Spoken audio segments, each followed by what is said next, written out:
And I wish you point out Harold Ford Jr., former Tennessee Congressman, CEO of Empowerment Inclusion Capital, along with Ben Domenech, publisher of The Federalist. As we get ready to hear the president, Harold, a quick thought. Seeing those two women behind him reminds me of my household, my wife and my older daughter. I can't wait to hear the president today. Ben, quickly. I think you're seeing a lot of theater tonight. Everyone who's in that room has been vaccinated or has had COVID, and yet we still do not have a full complement of people in attendance. It seems fundamentally unserious to me.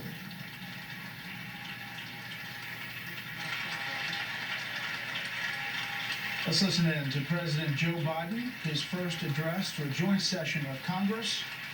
It's a different time. We'll see what the speech sounds like now. Good to be back.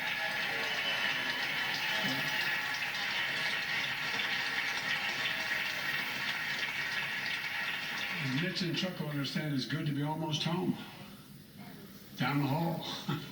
Anyway, thank you all. Madam Speaker, Madam Vice President.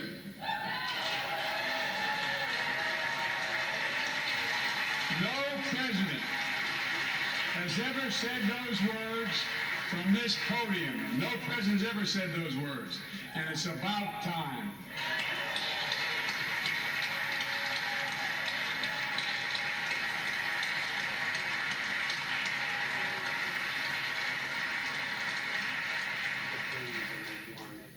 First Lady, I'm her husband. Second Gentleman,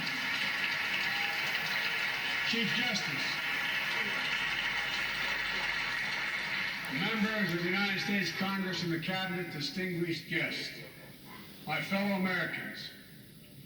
While the setting tonight is familiar, this gathering is just a little bit different. A reminder of the extraordinary times we're in. Throughout our history, presidents have come to this chamber to speak to Congress, to the nation, and to the world, to declare war, to celebrate peace, to announce new plans and possibilities. Tonight, I come to talk about crisis and opportunity, about rebuilding the nation, revitalizing our democracy, and winning the future for America. I stand here tonight, one day shy of the 100th day of my administration. 100 days since I took the oath of office and lifted my hand off our family Bible and inherited a nation we all did that was in crisis. The worst pandemic in a century. The worst economic crisis since the Great Depression.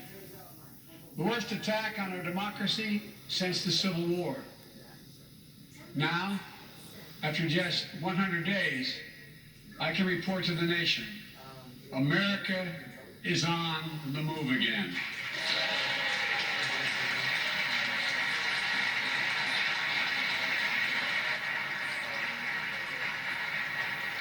Turning peril into possibility, crisis to opportunity, setbacks into strength.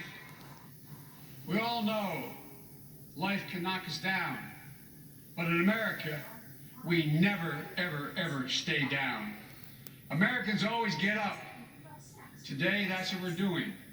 America's rising anew, choosing hope over fear, truth over lies, and light over darkness.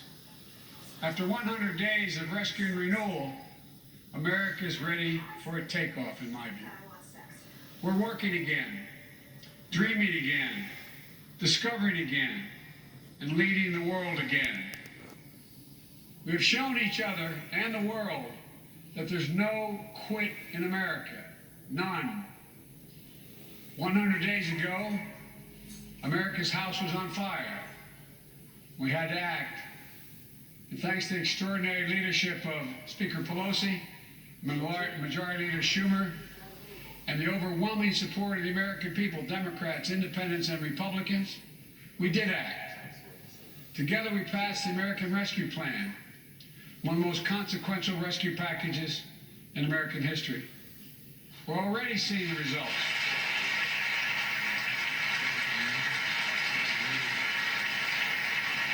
We're already seeing the results.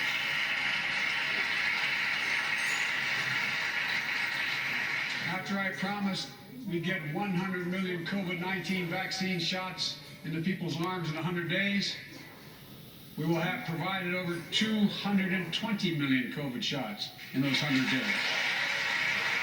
Thanks to all the help of all of you. We're marshaling, with your help, everyone's help, we're marshaling every federal resource. We've gotten vaccines to nearly 40,000 pharmacies and over 700 community health centers where the poorest of the poor can be reached. We're setting up community vaccination sites, developing mobile units to get to hard-to-reach communities. Today, 90% of Americans now live within 5 miles of a vaccination site. Everyone over the age of 16, everyone is now eligible to get vaccinated right now, right away. Go get vaccinated, America. Go and get the vaccination. They're available. You're eligible now.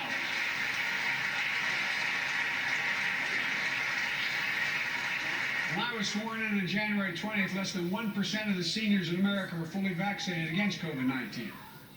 100 days later, 70% of seniors in America over 65 are protected, fully protected. Senior deaths from COVID-19 are down 80% since January. Down 80% because of all of you. And more than half of all the adults in America have gotten at least one shot. A mass vaccination center in Glendale, Arizona, I asked the nurse, I said, "What's it like?" She looked at me and she said, "It's like every shot is giving a dose of hope." Was her phrase, a dose of hope. A dose of hope for an educator in Florida was a child suffering from an autoimmune disease. Wrote to me, said she's worried and she was worried about bringing the virus home. She said she then got vaccinated at a large site in her car. She said she sat in her car when she got vaccinated and just cried. Cried out of joy and cried out of relief. Parents, seeing the smiles on their kids' faces for those who are able to go back to school because the teachers and school bus drivers and cafeteria workers have been vaccinated.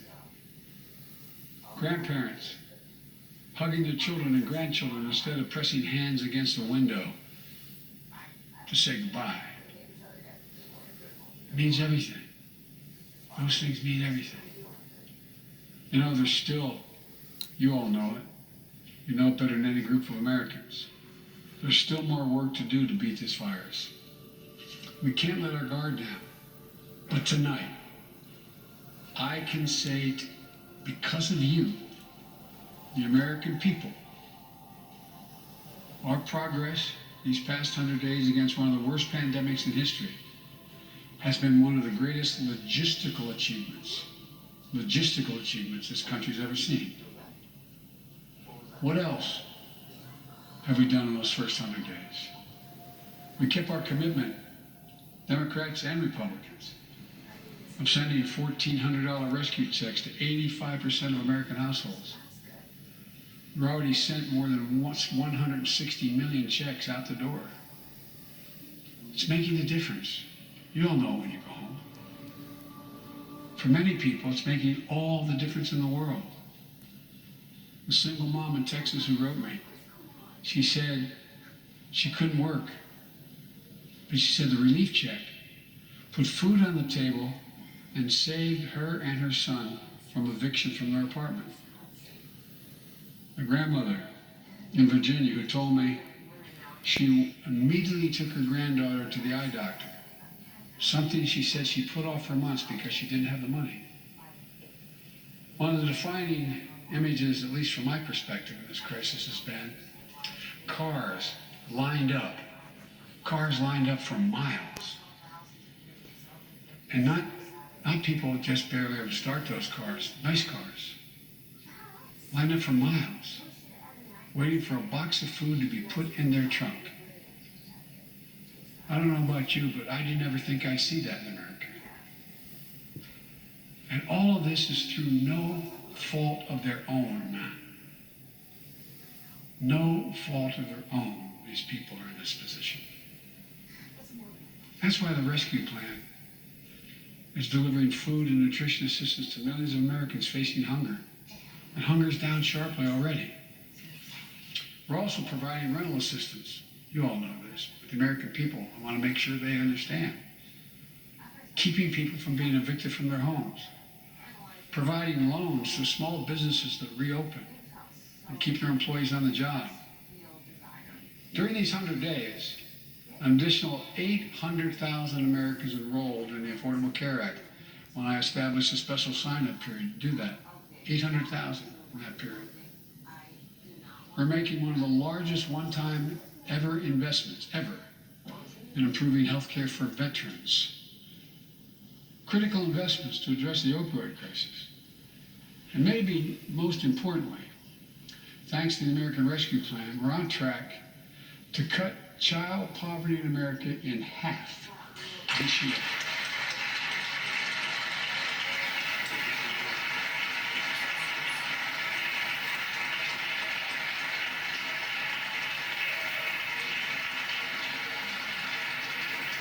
And in the process, while this was all going on, the economy created more than 1,300,000 new jobs in 100 days. More jobs in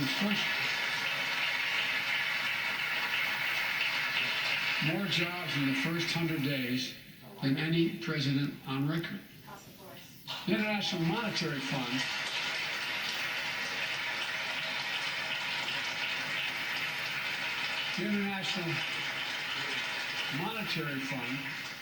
is now estimating our economy will grow at a rate of more than 6% this year.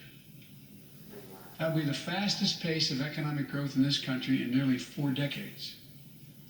America's moving forward, but we can't stop now. We're in competition with China and other countries to win the 21st century. We're at a great inflection point in history. We have to do more than just build back better. We have to build back better. We have to compete more strenuously than we have. Throughout our history, if you think about it, public investment in infrastructure has literally transformed America. Our attitudes as well as our opportunities. The Transcontinental Railroad, the interstate highways, united 2 oceans and brought a totally new age of progress to the United States of America. Universal public schools and college aid opened wide the doors of opportunity. Scientific breakthroughs took us to the moon. Now we're on Mars. Discovering vaccines gave us the internet, and so much more. These are investments we made together as one country, and investments that only the government was in a position to make. Time and again, they propel us into the future. That's why I propose the American Jobs Plan, a once-in-a-generation investment in America itself. This is the largest jobs plan since World War II. Creates jobs to upgrade our transportation infrastructure. Jobs modernizing our roads, bridges, highways. Jobs building ports and airports, rail corridors, transit lines. It's clean water. And today, up to 10 million homes in America and more than 400,000 schools and child care centers have pipes with lead in them, including drinking water. A clear and present danger to our children's health. American Jobs Plan creates jobs replacing 100% of the nation's lead pipes and service lines, so every American can drink clean water.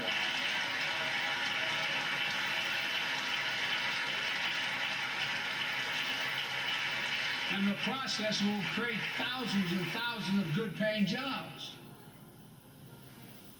It creates jobs connecting every American with high-speed internet, including 35% of the rural America that still doesn't have it. It's going to help our kids and our businesses succeed in the 21st century economy. And I'm asking the Vice President to lead this effort, if you will, because I know it will get done. Creates jobs building a modern power grid. Our grids are vulnerable to storms, hacks, catastrophic failures, with tragic results, as we saw in Texas and elsewhere during the winter storms. The American Jobs Plan will create jobs that lay thousands of miles of transmission lines needed to build a resilient and fully clean grid. We can do that. Look, the American Jobs Plan will help millions of people get back to their jobs and back to their careers. 2 million women have dropped out of the workforce during this pandemic. 2 million. And too often because they couldn't get the care they needed to care for their child or care for an elderly parent who needs help.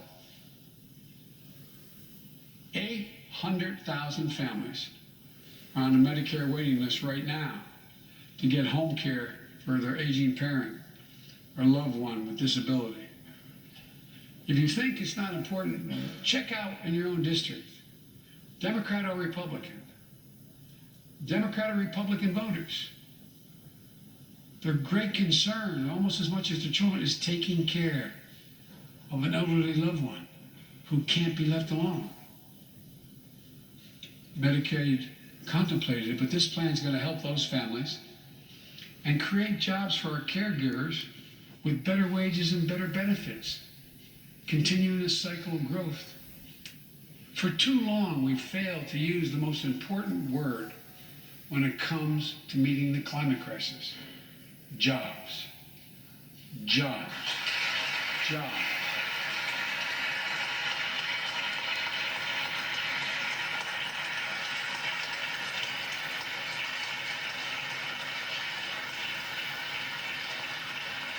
For me, when I think climate change, I think jobs. The American Jobs Plan will put engineers and construction workers to work building more energy-efficient buildings and homes. Electrical workers, IBEW members installing 500,000 charging stations along our highways so we can own the electric car market. Farmers planting cover crops so they can reduce the carbon dioxide in the air and get paid for doing it. Look, think about it. There is simply no reason why the blades for wind turbines can't be built in Pittsburgh instead of Beijing. No reason. None. No reason. So folks, there's no reason why American workers can't lead the world in the production of electric vehicles and batteries. I mean, there is no reason. We have the capacity.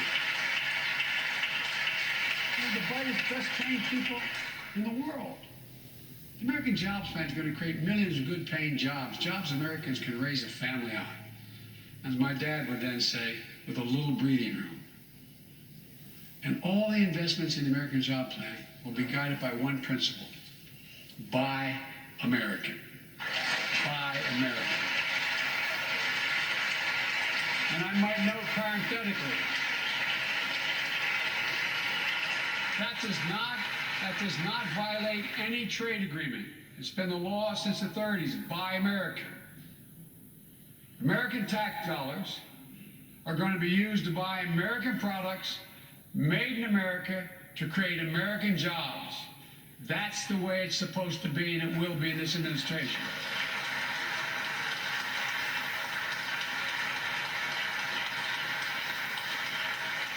And I made it clear to all my cabinet people, their ability to give exemptions has been strenuously limited. It will be American products. Now I know some of you at home are wondering whether these jobs are for you. So many of you, so many of the folks I grew up with, feel left behind, forgotten. in an economy that's so rapidly changing. It's frightening. I want to speak directly to you, because you think about it. That's what people are most worried about. Can I fit in? Independent experts estimate the American Jobs Plan will add millions of jobs and trillions of dollars to economic growth in the years to come. It is a 8-year program. These are good paying jobs that can't be outsourced. Nearly 90% of the infrastructure jobs created in the American Jobs Plan do not require a college degree. 75% don't require an associate's degree. The American Jobs Plan is a blue-collar blueprint to build America. That's what it is.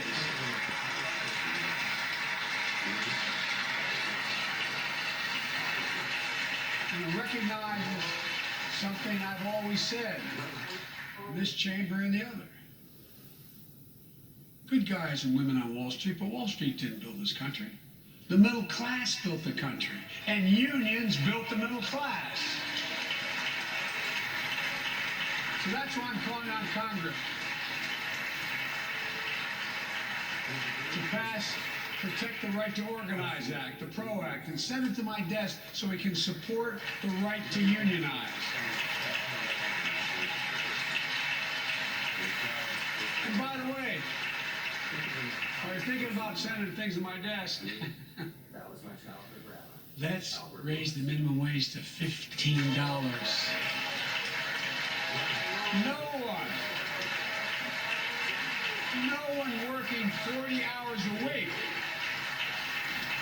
no one working 40 hours a week should live below the poverty line.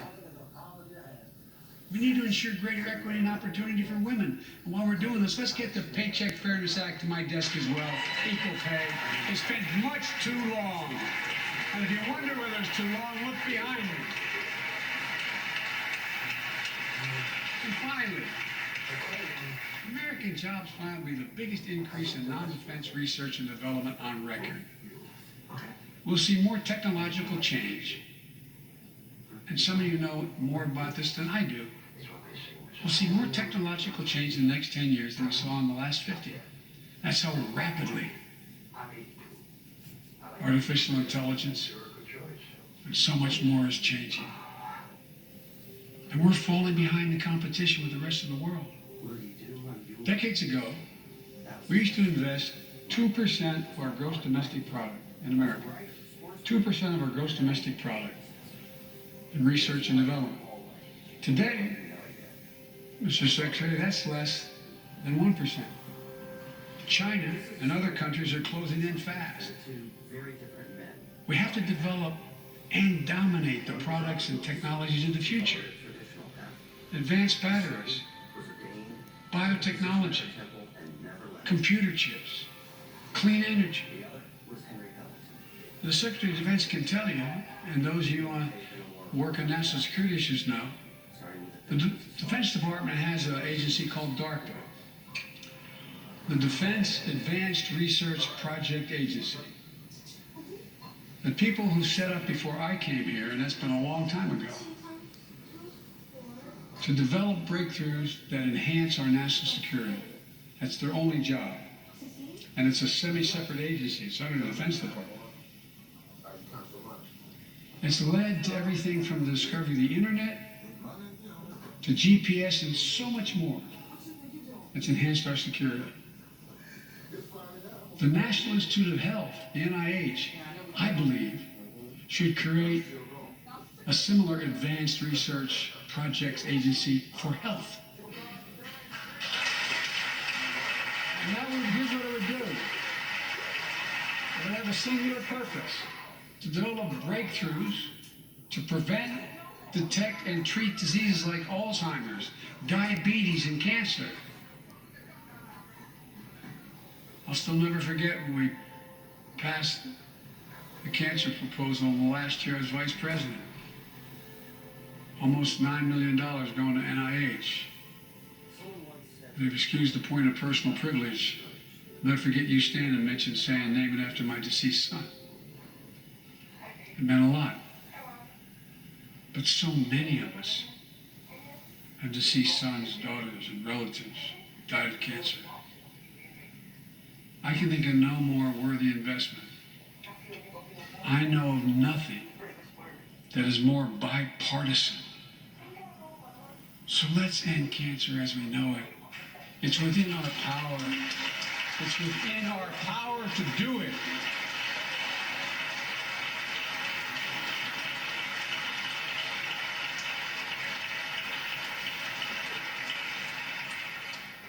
Investments in jobs and infrastructure like the ones we're talking about have often had bipartisan support in the past. Vice President Harris and I met regularly in the Oval Office with Democrats and Republicans and discussed the jobs plan. And I applaud a group of Republican senators who just put forward their own proposal. So let's get to work. I wanted to lay out before the Congress my plan before we got into the deep discussions. I'd like to meet with those who have ideas that are different, they think are better. I welcome those ideas. But the rest of the world is not waiting for us. I just want to be clear. From my perspective, doing nothing is not an option.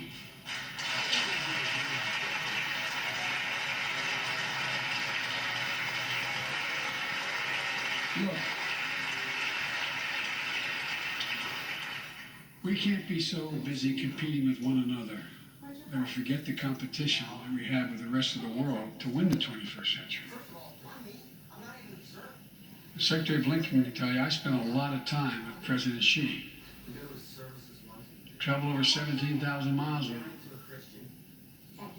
Spent, they tell me, over 24 hours in private discussions with him. When he called to congratulate him, we had a 2-hour discussion. He's deadly earnest about becoming the most significant, consequential nation in the world. He and others, autocrats, think that democracy can't compete in the 21st century with autocracies because it takes too long to get consensus. To win that competition for the future, in my view, we also need to make a once-in-a-generation investment in our families and our children. That's why I've introduced the American Families Plan tonight, which addresses 4 of the biggest challenges facing American families and in turn America. First is access to good education. When this nation made 12 years of public education universal in the last century, it made us the best educated, best prepared nation in the world. It's, I believe, the overwhelming reason that propelled us to where we got in the 20th century. But the world's caught up or catching up. They're not waiting. I would say parenthetically, if we were sitting down, we set a bipartisan committee together and said, okay, we're going to decide what we do in terms of government providing for free education. I wonder whether we'd think, as we did in the 20th century, that 12 years is enough in the 21st century. I doubt it. 12 years is no longer enough today to compete with the rest of the world in the 21st century. That's why my American Families Plan guarantees 4 additional years of public education for every person in America, starting as early as we can.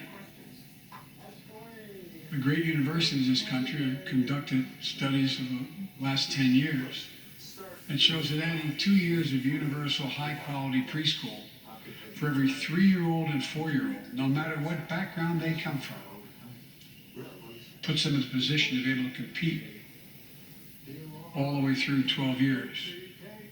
It increases exponentially their prospect of graduating and going on beyond graduation. Research shows when a young child goes to school, not daycare, they're far more likely to graduate from high school and go to college or something after high school. When you add 2 years of free community college on top of that, you begin to change the dynamic. We can do that.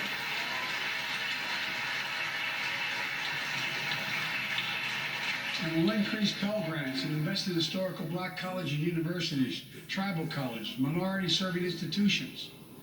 The reason is they don't have the endowments. But their students are just as capable of learning about cybersecurity, just as capable of learning about metallurgy, all the things that are going on that provide those jobs in the future. Jill is a community college professor who teaches today as First Lady. She's long said,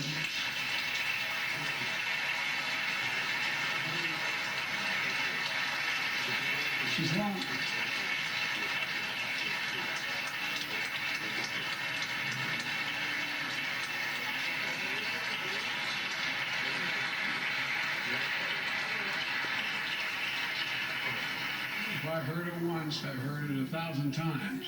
Joe, any country that out-educates us is going to out-compete us.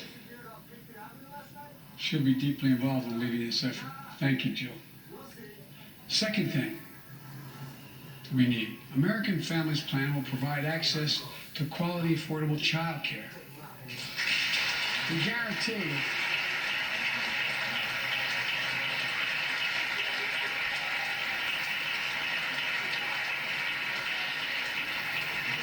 what I'm proposing in legislation to guarantee that low and middle income families will pay no more than 7% of their income for high quality care for children up to the age of 5.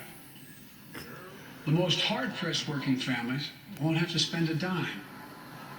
Third, the American Families Plan will finally provide up to 12 weeks of paid leave and medical leave, family medical leave. We're one of the few industrial countries in the world. No one should have to choose between a job and a paycheck, or taking care of themselves and their loved ones, or parent or spouse or child. And fourth, the American Family Plan puts directly into the pockets of millions of Americans.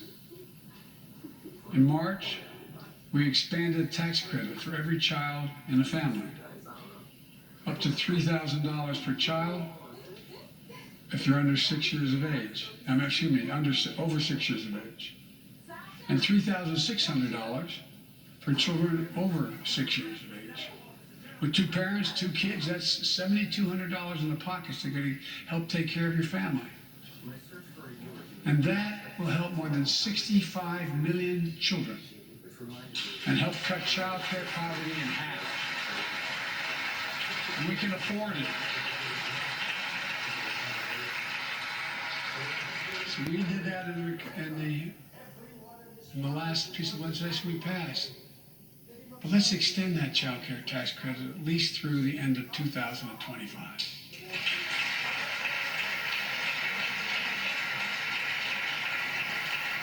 The American Rescue Plan lowered health care premiums for 9 million Americans who buy their coverage under the Affordable Care Act.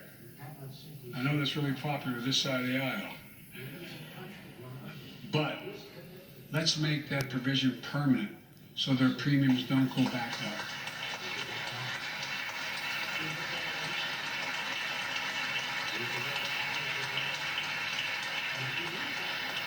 In addition to my family's plan, I'm going to work with Congress to address this year other critical priorities for American families. The Affordable Care Act has been a lifeline for millions of Americans, protecting people with pre-existing conditions, protecting women's health, and the pandemic has demonstrated how badly it's needed. Let's lower deductibles for working families on the Affordable Care Act. And let's lower prescription drug costs. We know how to do this.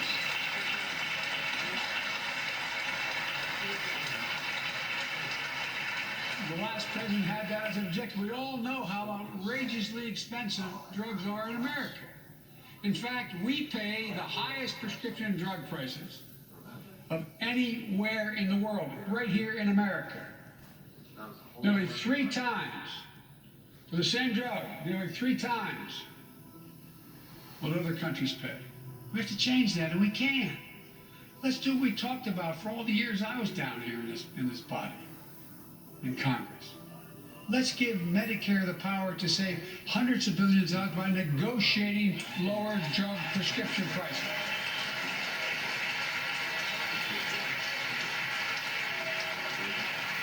By the way, it won't just help people on Medicare. Lower prescription drug costs for everyone. And the money we save, which is billions of dollars, can go to strengthen the Affordable Care Act and expand Medicare coverage benefits without costing taxpayers an additional penny. It's within our power to do it. Let's do it now.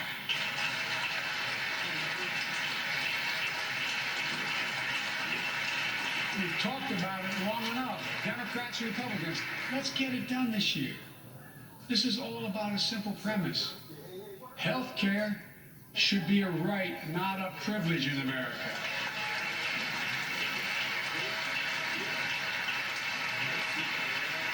So, how do we pay for my jobs and family plans? I made it clear we can do it without increasing the deficit. Let's start with what I will not do. I will not impose any tax increase on people making less than $400,000. But it's time for corporate America and the wealthiest 1% of Americans to just begin to pay their fair share. Just their fair share.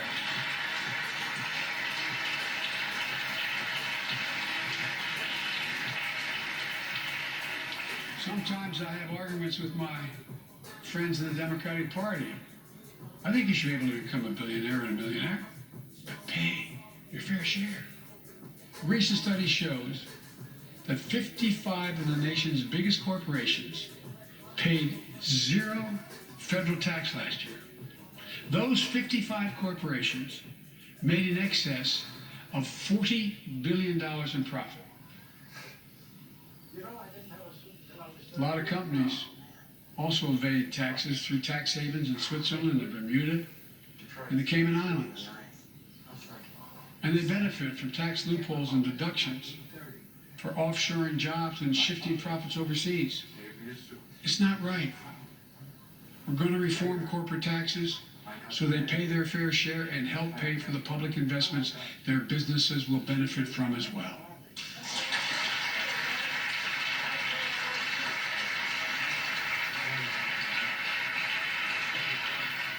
We're going to reward work, not just wealth. We take the top tax bracket for the wealthiest 1% of Americans, those making over $400,000 or more, back up to where it was when George W. Bush was president, when he started, 39.6%. That's where it was when George W. was president. We're going to get rid of the loopholes, allow Americans to make more than $1 million a year and pay a lower tax rate on their capital gains than Americans who receive a paycheck. We're only going to affect 0.3% of all Americans by that action, 0.3%. And the IRS is going to crack down on millionaires and billionaires who cheat on their taxes. It's estimated to be billions of dollars by think tanks of left, right, and center. I'm not looking to punish anybody. But I will not add a tax burden, additional tax burden to the middle class in this country. They're already paying enough. I believe what I